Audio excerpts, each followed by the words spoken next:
Madame, Monsieur, pour ce Zoom très exceptionnel, je suis heureux d'accueillir une personnalité importante, Son Altesse Royale, Monseigneur le Comte de Paris, Henri d'Orléans, chef de la Maison de France. Monseigneur, bonjour, merci de nous avoir rejoints à TV Liberté. Monseigneur, vous avez publié à l'automne cet ouvrage que j'ai entre les mains intitulé « La royauté de l'homme » et vous faites le porteur d'une vision particulièrement sombre. Vous dites par exemple, tel est notre pays, tel est notre monde, une sinistre comédie où l'être humain n'est plus qu'un pion d'un jeu de Monopoly planétaire. Et vous ajoutez même, la France s'asphyxie dans un marécage. Quelle est la définition pour vous de ce marécage? Bien écoutez, je pense que les Français doivent s'y reconnaître, parce que depuis 5 ans, même un peu plus, les impôts ont augmenté, le travail est devenu du chômage et partout en France, il y a des gens qui se suicident. Les paysans, les EDF, la Poste, tout ça, il y a des suicides partout. On ne peut comprendre ces suicides que si on se penche un petit peu. Or, moi, j'adore la France, j'adore les Français. J'ai travaillé avec eux aussi bien sur un plan intellectuel, mais même manuel, parce que je suis aussi un manuel. Eh bien, croyez-moi, j'en ai vu pleurer en me disant, mais quand est-ce qu'on aura la liberté de travailler? Ce marécage, c'est l'absence de liberté. Les normes européennes, les impôts, le travail qui diminue, tout ça, ça forme une masse de contraintes insupportables pour les Français. Parmi les mots qui submergent le pays et que vous évoquez, vous n'hésitez pas à faire le constat d'une nation dont vous dites qu'elle est confrontée à une profonde crise d'identité, et en cela, eh bien, vous tenez le même discours, ou ils tiennent le même discours que vous d'ailleurs, que des gens comme Philippe de Villiers ou comme Éric Zemmour. Vous pensez que cette question de l'identité est primordiale aujourd'hui? Je pense qu'elle est essentielle, je ne dirais pas primordiale, mais en tout cas essentielle, parce que, comme j'ai lu dans des contes anciens des Amérindiens, ils disaient que nos racines sont notre identité. Et si on perd nos racines, on est comme une plante et on meurt. Eh bien, je pense que l'identité de la France est quelque chose qu'il faut retrouver, parce qu'on nous a mis par terre avec cette volonté de changer notre identité, de la modifier, d'abord spirituellement. Maintenant, ces jours-ci, le CSA vient de dire qu'il ne veut plus d'impro français dans les clips de tous les candidats. Mais où va-t-on? Notre identité, moi, le drapeau français, mon frère en est mort en Algérie. Moi-même, j'ai servi pendant 11 ans dans l'armée. Et mon identité, l'identité de la France, c'est le drapeau français. À cette question de l'identité, vous ajoutez aussi une autre notion, c'est celle de la souveraineté, et vous dites que la souveraineté de notre pays est cédée à des pouvoirs mondialisés. Êtes-vous de ceux, finalement, qui prônent pour la France la sortie de la zone euro, voire l'engagement d'un Frexit? Écoutez, moi, ce que je constate, et j'ai pourtant travaillé dans la banque, mais c'était à une époque juste après-guerre, disons, avant que le général de Gaulle n'arrive, ou presque. À cette époque-là, la banque faisait son travail. C'est-à-dire qu'elle prêtait de l'argent, c'était les banques de dépôt, et les banques d'affaires, elles faisaient fructifier l'argent. Donc c'était deux choses différentes, bien distinctes l'une de l'autre. Maintenant, on a amalgamé tout ça, et ce sont des monstres qui vous pompent l'argent et l'argent ne circule plus, sauf dans les sphères supérieures. Là-dessus, je rejoins pas mal de gens qui sont, de mon avis, sur ce schéma. Mais si vous voulez, je pense que l'Europe nous a complètement coupé des réalités de notre souveraineté, qui sont battre monnaie, la défense et l'éducation aussi. Ce qui fait qu'on reçoit des normes européennes qui sont complètement aberrantes. Et nous sommes coincés, on nous met dans des cages, on nous enlève nos libertés. Et le pays est en train de mourir. Alors, revoyons les choses, revoyons l'Europe. L'Europe des nations était quelque chose de très intelligent. L'Europe des multinationales, ce n'est pas du tout intelligent, c'est mortifère. Alors, pour moi, je pense qu'il faut revoir le problème de l'Europe. Il faut repenser les traités, les revoir, les revisiter et nettoyer tout ce qui est inutile pour qu'on ait une souveraineté, qu'on puisse faire ce que l'on veut à l'intérieur de nous. Quitte à faire des grands projets ensemble. J'ai écrit ça il y a une vingtaine d'années déjà. Vous dites aussi bien sûr que sur des questions d'économique, que la France, elle peut se relever, mais que la priorité dans ce cas-là, c'est de remettre, et vous l'avez dit, le pays au travail. Quelles sont les mesures économiques que vous considérez comme là aussi prioritaires ou essentielles? Vous savez, je ne suis pas un économiste, je suis plutôt un artiste. Mais je pense qu'en politique, il faut avoir du bon sens. Or, le bon sens, on le trouve chez la ménagère, qui sait faire ses comptes, qui sait ne pas dépenser plus qu'elle n'a d'argent. Déjà, là, je vous donne une piste. C'est-à-dire, il faut arrêter de dépenser plus qu'on ne peut sortir du travail de la France. Mais le travail de la France, il faut le libérer. Il faut libérer ce travail. Alors, bon, chacun a sa méthode pour libérer le travail. Je ne vais pas rentrer dans ces schémas, parce que je crois qu'il faut quelqu'un qui ait une autorité suffisante pour remettre la France au travail. Sinon, nous allons vraiment à la catastrophe. Ensuite, il faut que l'on se dégage d'une Europe dont les normes sont complètement folles et aberrantes.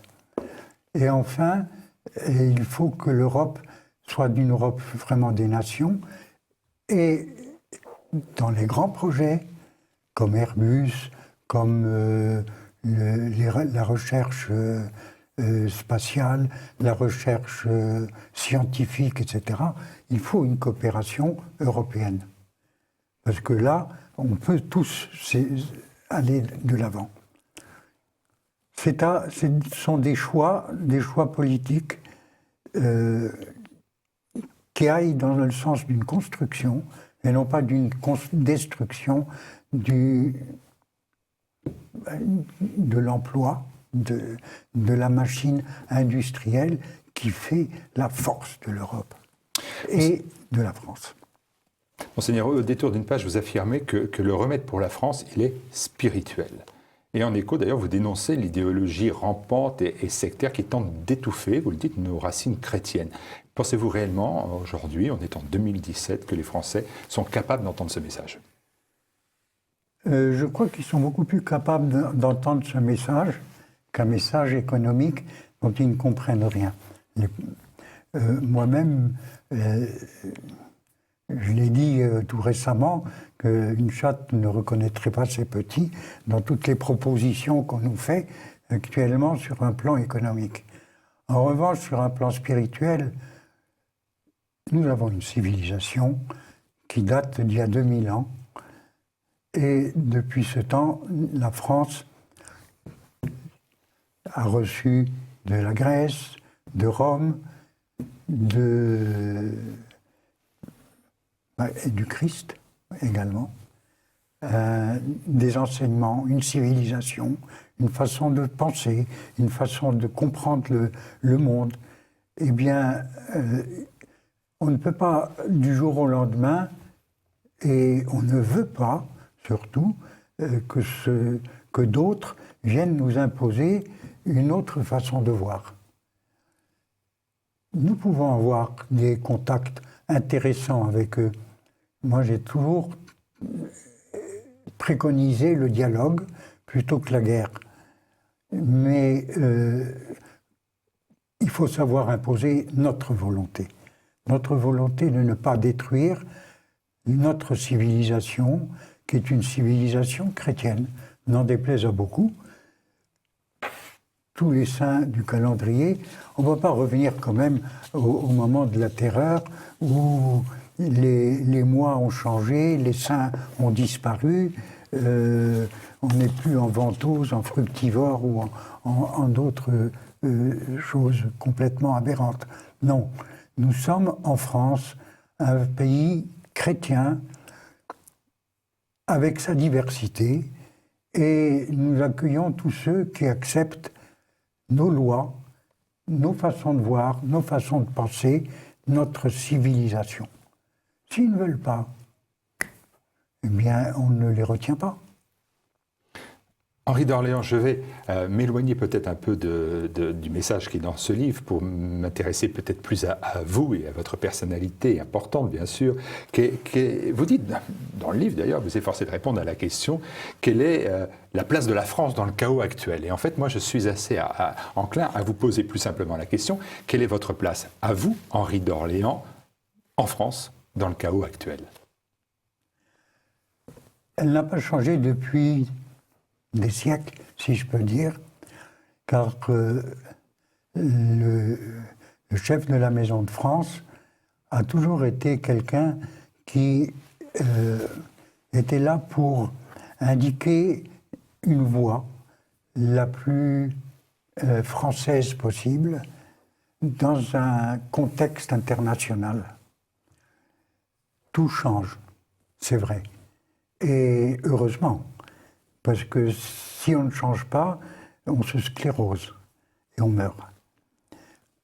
La France a beaucoup changé, donc il faut que le chef de la Maison de France soit de cette époque, et même de l'époque qui va venir. C'est-à-dire s'intéresser aux sciences, s'intéresser à toutes ces découvertes qui sont en train de pousser les gens à aller plus loin, à rechercher. Mais c'est aussi être un médiateur pour essayer de calmer le jeu quand il y a des affrontements entre la pensée des uns et la volonté des autres. Tout ça, si vous voulez, c'est beaucoup de diplomatie, beaucoup de connaissances, un travail approfondi sur les idées, sur les hommes, et donc les hommes, les Français, les Françaises. Ça fait 40 ans que je voyage avec mon épouse, même 45, et nous allons à la rencontre des Français. Nous allons dans les usines, nous allons chez les agriculteurs, nous allons chez les artisans, nous allons visiter des grands groupes. J'ai visité Peugeot avec elle. Et nous sommes reçus par les syndicats, nous sommes reçus par les patrons. Puis après, on les met ensemble et puis on parle ensemble. Tout ça, c'est un travail passionnant. Marin de Viry, qui était mon invité il y a quelques jours à votre place, et qui est un écrivain de sa génération, a publié un petit essai intitulé « Un roi immédiatement ». Je pense que ce titre ne vous offusquera pas, mais pour lui, le roi incarne l'harmonie de la société. Le but de l'ouvrage, lui, est de relever le désir. Il dit en fait que c'est de relever le désir inconscient de monarchie de la France. Et sur l'urgence, lui, pense-t-il, de réaliser ce retour de la monarchie ou sa restauration. Est-ce que vous êtes, vous, enclin aussi à penser, en dehors d'une vue de l'esprit, qu'il y a un vrai désir inconscient de monarchie en France? Je dirais que il y a ce désir, quand je vois, quand la reine d'Angleterre vient en France, quand le prince Charles ou son fils débarque en France, quand le roi d'Espagne est venu, eh bien les Français sont là, anxieux, ils veulent les voir, ils veulent les toucher. Bon, mais il n'y a pas que ça. Je crois que par-delà le glamour, si vous voulez, des monarchies, il y a quelque chose de très important, c'est l'unité du pays. Les Français en ont assez, je crois, j'allais dire, ils en avaient marre, ils en ont assez vraiment de ces luttes qui ne riment à rien. Parce qu'on sait que par derrière, les lutteurs vont s'organiser en eux. Toi, tu me laisses gagner ce coup-ci, je te laisse gagner l'autre coup. Non. La vraie démocratie est une démocratie qui doit avoir une tête. Sans tête, eh bien, c'est l'histoire de la femme sans tête. Et je réponds à votre question. Je pense que les Français, non pas dans les villes, mais dans les campagnes, dans les usines, beaucoup plus au Parti communiste qu'ailleurs, souvent, l'idée de royauté ne leur déplaît pas. Plus au Parti communiste qu'ailleurs. Oui. Est-ce que... C'est curieux ce que je dis, mais certes. Ils sont formatés comme ça. Est-ce que, je reformule ma question différemment, mais finalement on va aboutir à la même question que je vous posais à l'instant, on voit bien quand même qu'on est face à une Ve République qu'on va dire finissante, d'autres diraient d'ailleurs même agonisante, oui. Et est-ce que ce n'est pas le moment où la monarchie peut apparaître comme une idée neuve ? Et si elle est une idée neuve, est-ce qu'elle est susceptible d'affronter mieux que les autres l'avenir ? Parce que, après tout, c'est aussi une autre question. Je pense que la monarchie peut être une idée neuve. Encore faut-il que cette idée soit non seulement comprise, mais acceptée par les Français. Or, je constate qu'actuellement, dans le désarroi actuel, il n'y a pas une compréhension de cela.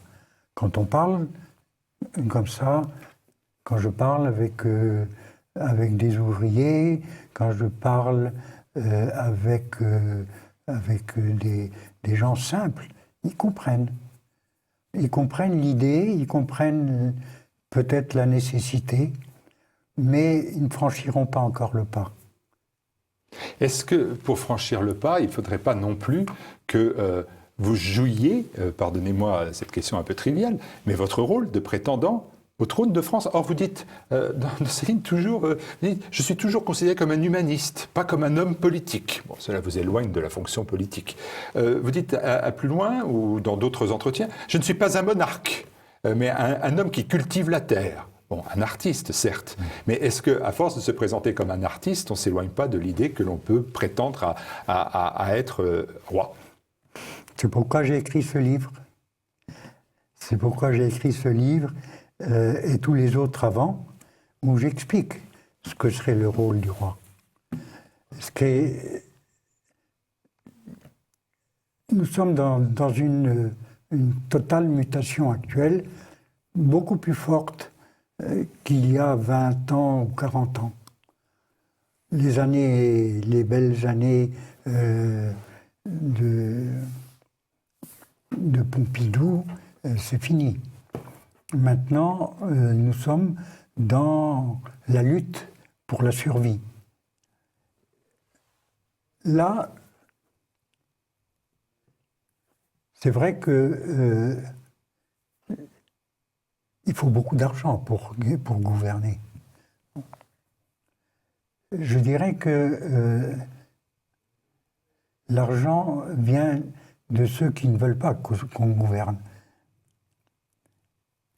Donc vous avez une dichotomie entre la nécessité de l'argent et ceux qui ont l'argent qui veulent mettre la main sur le politique.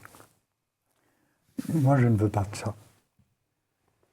Je préfère gouverner sans argent et essayer de mettre les choses en place, si faire se peut, avec des Français de bonne volonté.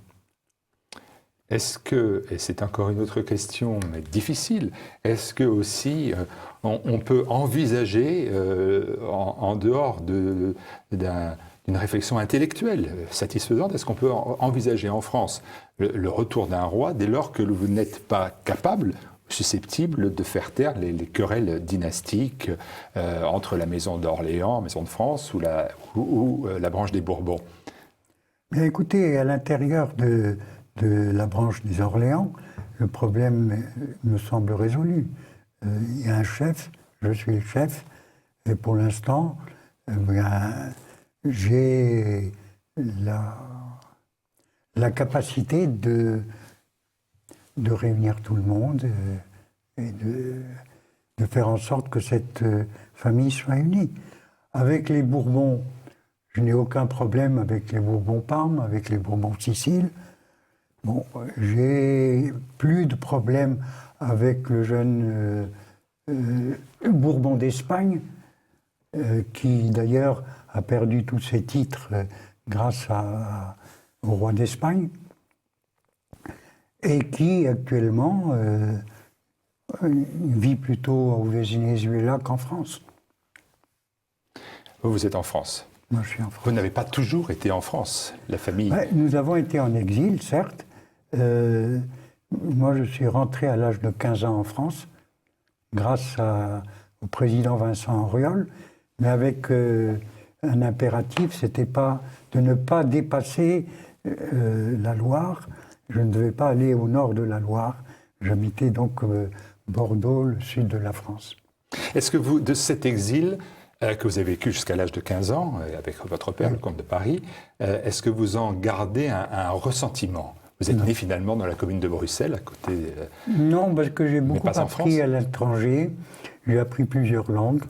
Je parle quand même couramment le portugais, l'espagnol et l'anglais. Néanmoins, vous vous êtes toujours battu ensuite, comme votre père, pour montrer votre attachement à la France, lui par la volonté de se battre pendant la Seconde Guerre mondiale avec la France, bien évidemment, aux côtés des Français, et vous, par une carrière militaire aussi que vous avez fait, et qui est une carrière qui reste une carrière importante. Est-ce que c'était l'idée d'ancrer votre nom dans la France, là où vous pouvez la servir? Oui, c'était... Bon, j'ai quand même fait 11-12 ans d'armée, et j'en ai gardé de très très bons souvenirs.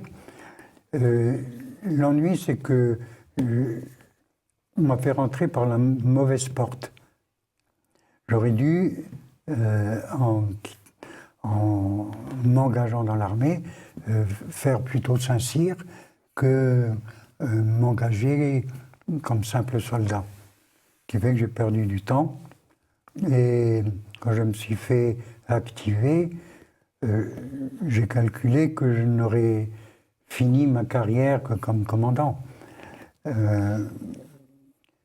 Or, j'avais d'autres visions, si vous voulez, pour servir mon pays. Alors, il y a la grande et la petite histoire. La grande histoire, ça reste un moment aussi important qui avait été évoqué par Monsieur votre père, le comte de Paris, dans ses mémoires, qui est sa relation avec le chef de l'État, le général de Gaulle. Et il y avait une partie du milieu mondain qui préjugeait que de Gaulle serait susceptible d'agir pour un retour de la royauté et bien évidemment la restauration de la monarchie à travers votre père, le comte de Paris. Et là, vous dites, vous, que vous saviez que ce n'était qu'une illusion. En fait, vous n'y avez jamais cru. Non, je n'y ai jamais cru pour plusieurs raisons. La première, c'est que très vite, j'ai senti que le général de Gaulle avait quelques réticences, ou plutôt son entourage avait des réticences au fait que mon père puisse un jour devenir roi. Deuxièmement, le général de Gaulle m'avait fait des promesses de carrière, et lorsqu'il y a eu le référendum sur l'Algérie, c'était en 62, si mes souvenirs sont bons,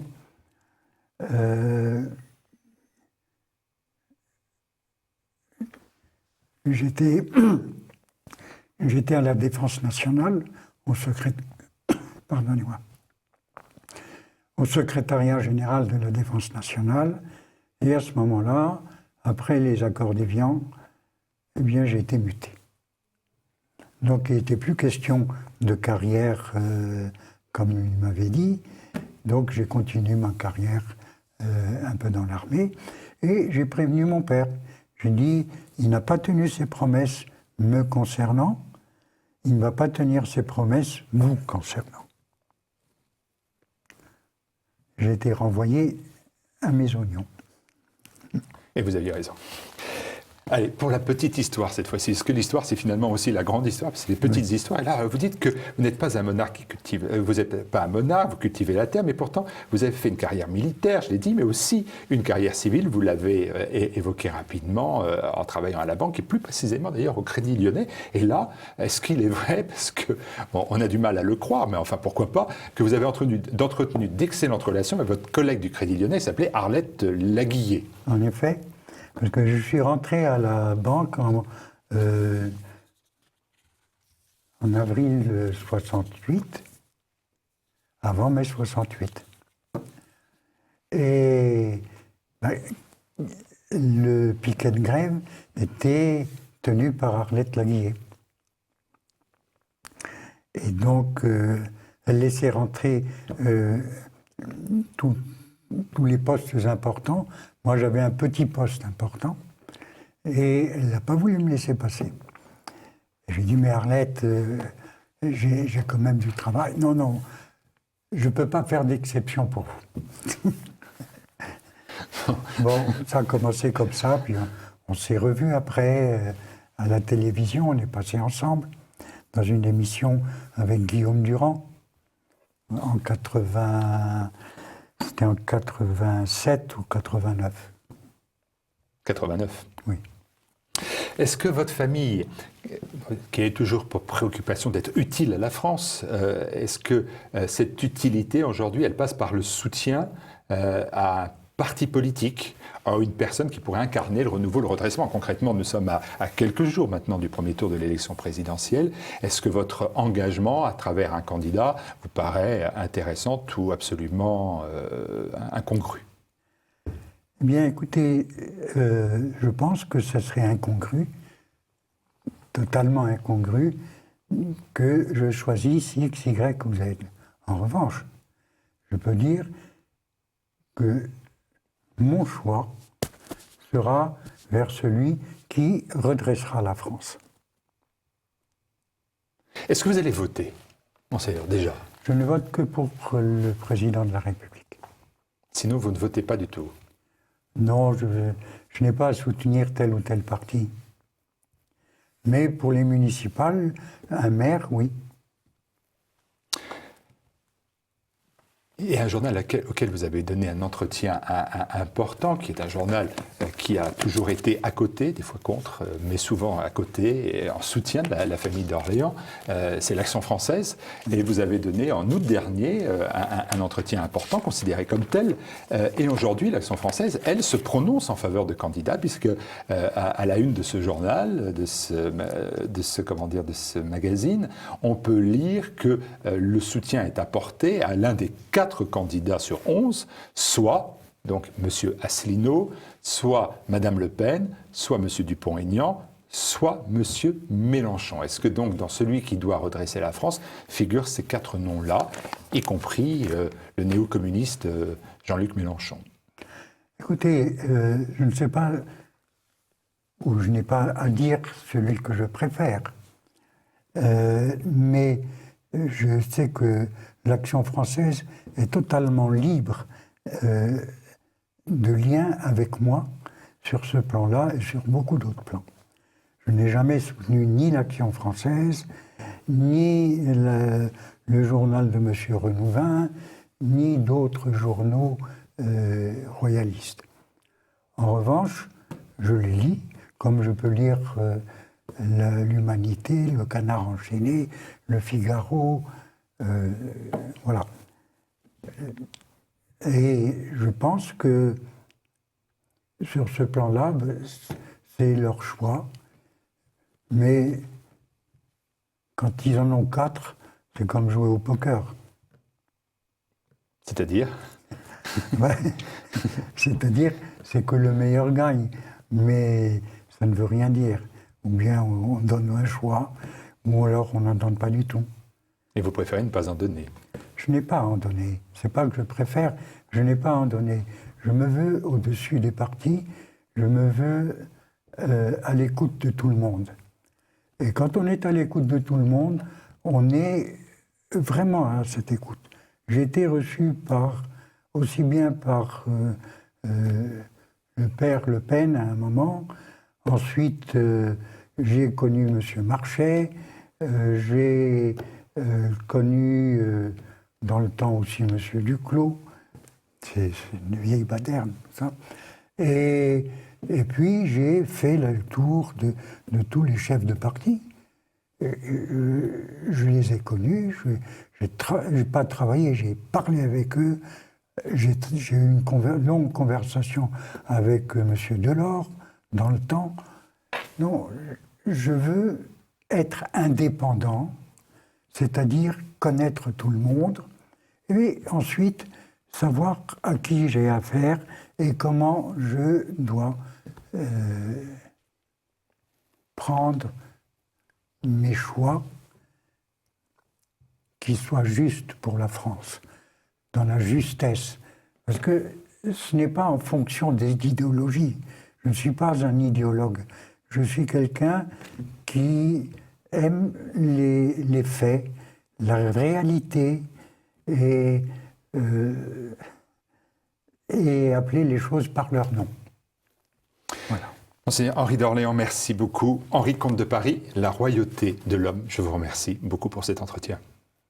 Merci de m'avoir reçu et merci d'avoir pu dire le fond de ma pensée.